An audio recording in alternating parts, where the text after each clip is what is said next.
നമ്മൾ ഈ എന്തൊക്കെ പറഞ്ഞാലും ബൈ ബർത്ത് ഒരു നസ്രാണിയായിട്ടാണല്ലോ ജനിച്ചത്, ഒരു ക്രിസ്ത്യനായിട്ടാണ് ജനിച്ചത്. പിന്നെ അപ്പോൾ എന്തുകൊണ്ട് ആ ഒരു ക്രിസ്ത്യൻ ആശയങ്ങളോട് ഒന്ന് വ്യതിചലിച്ച് പോയത്? എപ്പോഴാണ്, എങ്ങനെയാണ് അതിനുള്ള ഒരു സിറ്റുവേഷൻ ഉണ്ടായത്? ഇങ്ങനെ കുറേ ആൾക്കാർ പറയാറുണ്ട്, ഇങ്ങനെ പ്രാർത്ഥിച്ചപ്പോൾ കിട്ടിയില്ല, ശരി, അങ്ങനെയൊന്നുമില്ല. എനിക്ക് ഞാൻ പ്രാർത്ഥിച്ചുകൊണ്ടിരുന്ന സമയത്ത് എനിക്ക് എല്ലാ സാധനവും നടന്നിട്ടുണ്ട്.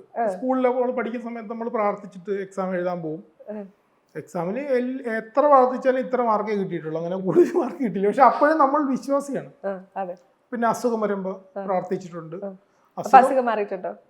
മാറിയിട്ടില്ല, പ്രാർത്ഥിച്ചിട്ടുണ്ട്. അത് നമ്മൾക്ക് അങ്ങനെ, നമ്മൾ ഇന്ന് എങ്ങനെയാണ് ആൾക്കാർ, എല്ലാ ആൾക്കാരും പ്രാർത്ഥനയുടെ അസുഖം മാറിയിട്ടാണോ പ്രാർത്ഥിച്ചുകൊണ്ടിരിക്കുന്നത്? അല്ല. അതുപോലെ ഞാനും അതെല്ലാം തുടർന്ന് പൊയ്ക്കൊണ്ടിരുന്നു. കല്യാണം കഴിക്കാൻ വേണ്ടി പ്രാർത്ഥിച്ചിട്ടുണ്ട്, കല്യാണം കഴിച്ചു. കുട്ടി ഉണ്ടാവാൻ വേണ്ടി പ്രാർത്ഥിച്ചിട്ടുണ്ട്, കുട്ടി ഉണ്ടായി. ഇതെല്ലാം നടന്നു. അപ്പൊ ഇതെല്ലാം നടക്കും, അതിലൊന്നും ഒരു പ്രശ്നമില്ല പ്രാർത്ഥിക്കാം. പക്ഷെ ഞാൻ ഇതുകൊണ്ടൊന്നും അല്ല, എനിക്ക് ഇന്ന സാധനം കിട്ടിയത് കൊണ്ടോ ഇന്ന സാധനം പോയത് കൊണ്ടോ ഒന്നുമല്ല വിശ്വാസം നിർത്തിയത്. ഞാൻ എവിടെയോ വെച്ചിട്ട് എൻ്റെ ഈ തർക്കം ഉണ്ടായിരുന്നല്ലോ. അപ്പൊ നമ്മൾ ഈ ഫേസ്ബുക്ക് ഒക്കെ തുടങ്ങിയ സമയത്ത്, ഞാൻ ഫേസ്ബുക്കിലൊക്കെ എഴുതിക്കൊണ്ടിരിക്കുന്ന സമയത്ത് നമ്മൾ സ്വാഭാവികമായിട്ട് ഇങ്ങനെയുള്ള കാര്യങ്ങളും കാണുമല്ലോ, ഈ വിശ്വാസ കാര്യങ്ങൾ. അപ്പൊ ഞാൻ കേരളത്തിൽ അങ്ങനെ വലുതായിട്ടൊന്നും കണ്ടിട്ടില്ല. എനിക്ക് 2-3 ഫേസ്ബുക്ക് അക്കൗണ്ട് ഉണ്ടായിരുന്നു, എൻ്റെ സ്വന്തം പേരിൽ, ഫേക്ക് ഐ ഡി അല്ല, എൻ്റെ സ്വന്തം പേരിൽ ഐഡിയകളാണ്. അത് ഒരെണ്ണം ഞാൻ എനിക്ക് ഫോട്ടോഗ്രാഫി ഭയങ്കര ഇഷ്ടമായിരുന്നു. അപ്പോൾ ക്യാമറ മേടിച്ചിട്ടുണ്ടായിരുന്നു. അപ്പോൾ ക്യാമറ മേടിച്ചിട്ട് എനിക്ക് ക്യാമറ ഉപയോഗിക്കാനെന്ന് പറഞ്ഞുകൂടാ. അപ്പോൾ ഒരു കാനോണിൻ്റെ ക്യാമറ മേടിച്ച് അത് പഠിക്കാൻ വേണ്ടി ഞാൻ ഫേസ്ബുക്കിൽ ഒരു അക്കൗണ്ട് തുടങ്ങിയാണ് ചെയ്തത്.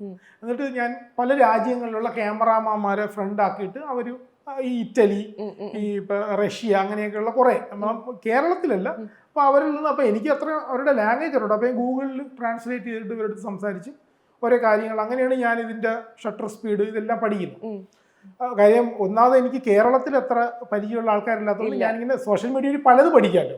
അങ്ങനെ അപ്പോൾ പഠിക്കുന്ന സമയത്ത് അവരുടെ പേജ് വഴിയാണ് ഞാൻ യേശുവിനെയൊക്കെ കളിയാക്കുന്ന